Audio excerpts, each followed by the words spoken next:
olid kõik ühtemoodi kinnised, midagi teada said ainult kedagi välja pinnides. Käisid kurikad ja jalahoobid ka koduhoovis, kuid nüüd jagatakse kõike lihtsalt omal soovil. Kes liiga palju jagas, oli läbi põlenud, nüüd kes jagab, see armastab, on uus tõdemus. Kõik jagavad midagi nii, et olukord on pekkis. Edgar jagab kartuleid ja Mann jagab seksi. Netti on tekkinud igale poole beebinäitus, sest tegusad naised jagavad igat lapse käiku.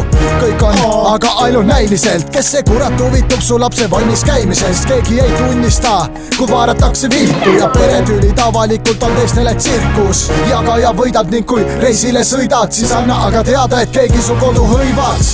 Kui sa tõesti tahad jagada, siis ole hea ja tee, hei, palun tunne ennast vabana. Pole minu asi see, kui ära minu nähes pasanda, muidu kurjaks läheb keel.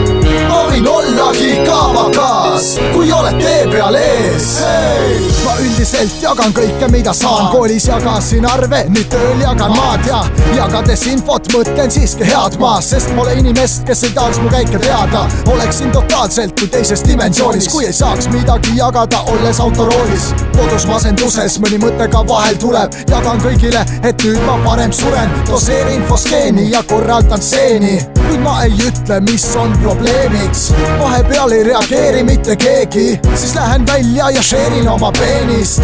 Olen käinud pinda juba mitu tundi, kuid ilusad neiud ikka ei jaga oma numbrit. Uskumatu juhtum ja kohe ma plahvatan, põhjale jalg pean seda jagama oma rahvaga.